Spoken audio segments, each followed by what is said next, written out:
Now that the threat of Honkai is finally over and all the Honkai energy is being siphoned to the moon, I guess we won't be seeing any more Hershers. Right, HoYoverse? I mean, we have no reason to. I'm sure that you wouldn't just milk the concept over and over, right? HoYoverse? Can you hear me? HoYoverse?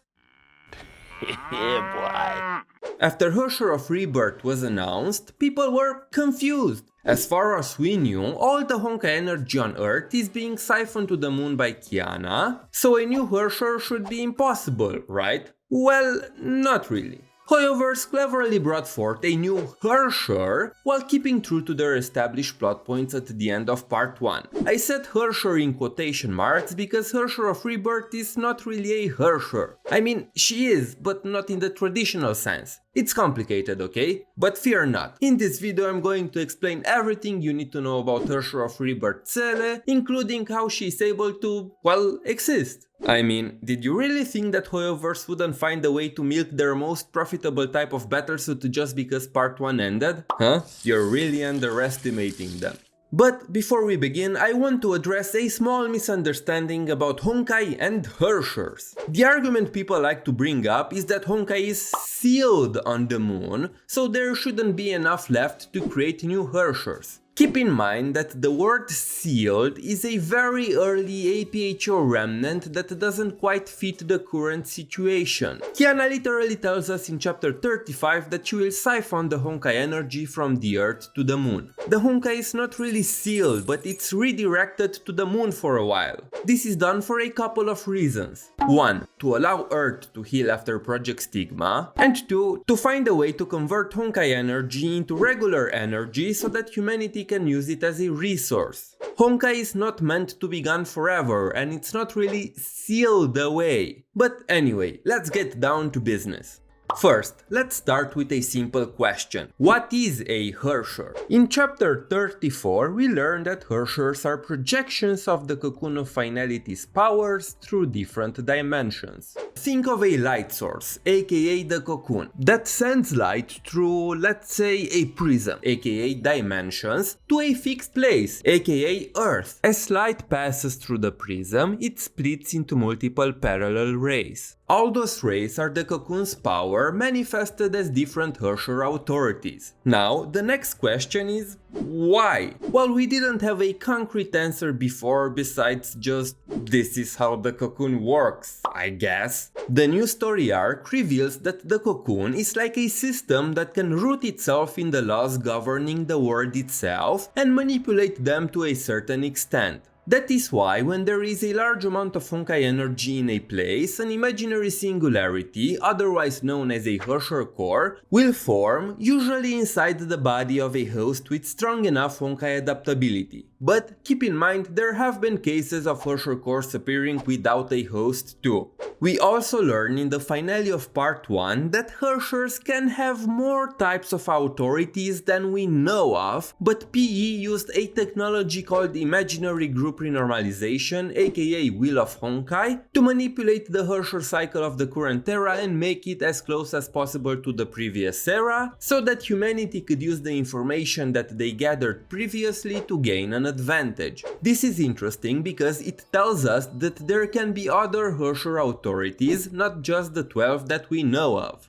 Now, let's take a moment to talk about the nature of a Herscher. Like I said, another name for a Herscher core is imaginary singularity, so we can deduce that Hershers are, well, imaginary. In fact, we've known for quite a while now that Honkai energy has a connection with imaginary energy. This makes the birth of HORB seem like quite an anomaly. Professor Rock puts it best during the recent story arc by saying that a Herscher born in the Sea of Quanta is a paradox since Hershers are imaginary in nature. But now that we have HORB, does that mean that a Herscher can be quantum? Well, no, not really. Herrscher of Rebirth is still very much imaginary while also being born in the Sea of Quanta. In fact, throughout the recent chapters, they even put the emphasis on the fact that they are trying to create an imaginary singularity.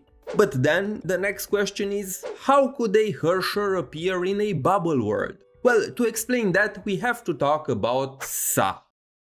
During the latest story arc, a new entity called Sa was introduced as a new antagonist. Sa is referred to as the abyss of the Sea of Quanta by the Sugars. They are an entity that imitates the cocoon of finality and has the power to change the laws of the bubble worlds in the Sea of Quanta. Sa can create a system where the wishes of the people from the said bubble worlds become reality. Through this system, the bubble worlds are brought to the brink of destruction, and Sa collects all the energy released when these bubble worlds perish over and over again. Later we found out that Sa is actually the real Vita, or whatever she ended up becoming after she gained powers from the sea and ventured to the depths of the abyss. All in all, we are still not sure what Sa is. I really hope that the second half of part 1.5 will give us more answers. Is Sa the same species as the cocoon? I don't think so. But what's interesting is that the characters repeatedly point out that Sa imitates the cocoon. The main word here being imitate. This leads me to believe that Sa is not the same as the cocoon, but it imitates its behavior.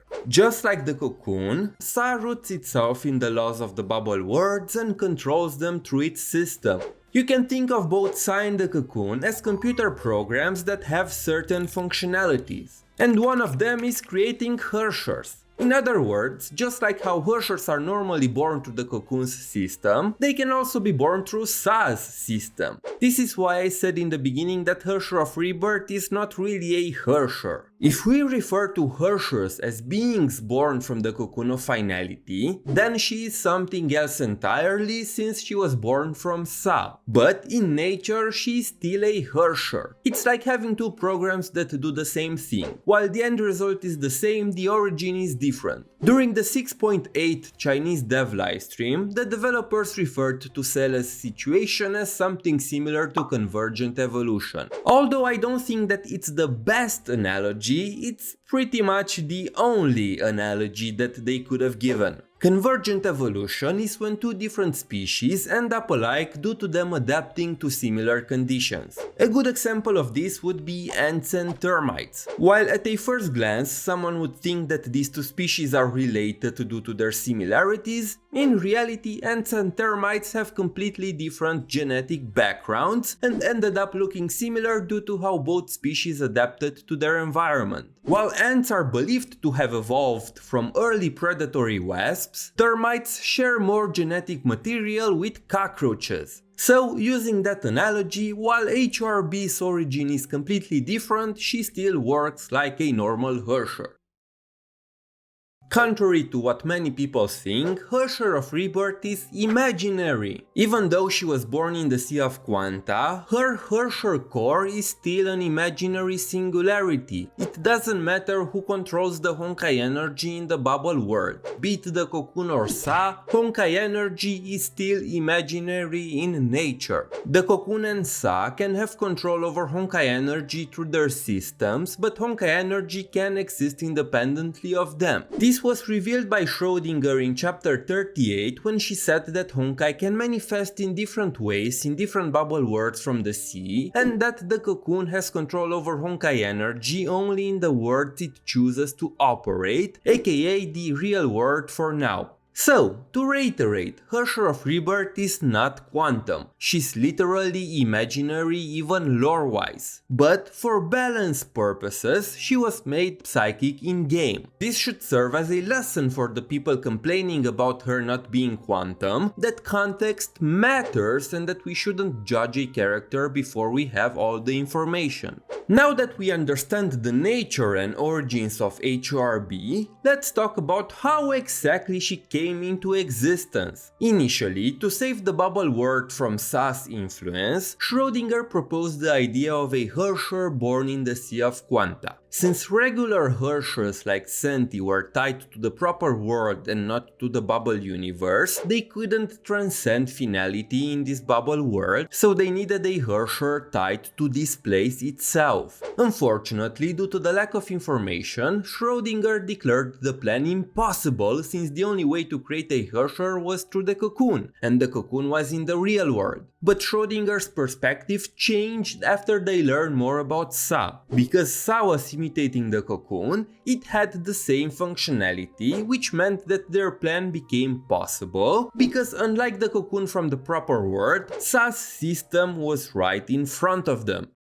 All they needed to do to create an imaginary singularity was to gather a large amount of Honkai energy in one place. To achieve that, Prometheus designed a precise task for everybody on the team. Prometheus was going to do something that only she could do. The two Seles were tasked to use the Sage's authority to support the rest. Kira had to gather the Honkai energy necessary to create the singularity with the sugar key. And you, dear viewer, were tasked with subscribing to the channel and giving this video a thumbs up if you want to support me and see more Honkai content in the future. Also, since Kira was the most suitable candidate to become a Herscher, Prometheus designated Kira as the host for the new imaginary singularity, thus the Herrscher of Tone Deafness was born. After the plan started, Dark Seele realized that there was more to it than Prometheus let them know. Because they suspected that Sa was omniscient and was aware of every single word that they said and action they took, Prometheus formulated the plan in a way that would raise some red flags with the rest of the team. While Prometheus delegated Kira as the Herrscher candidate and the two Seles as supports, the AI was actually implying that everybody should try to achieve the same thing and become a Herrscher in a roundabout way to bypass Sa's omniscience. Prometheus hoped that Sa was only omniscient and not omnipotent, meaning that Sa couldn't stop everyone at the same time and that at least one of them would be able to create a new Herrscher before it was too late. Prometheus also had her own plan that she kept secret from the rest. She wanted to use the same technology that PE used to put a restraint on the cocoon, aka imaginary renormalization group, to create a new wheel of Honkai, but this time inside Sa's system, and use it to create the new Herscher that way. It's important to mention that because Sa is less than a tenth of the cocoon's size, it cannot control the Hershers created through its system. If Sa was more than a tenth of the cocoon's size, it could have used the threads of fate to take control of the new Herscher in the same way that the cocoon did before Elysia cut off the threads.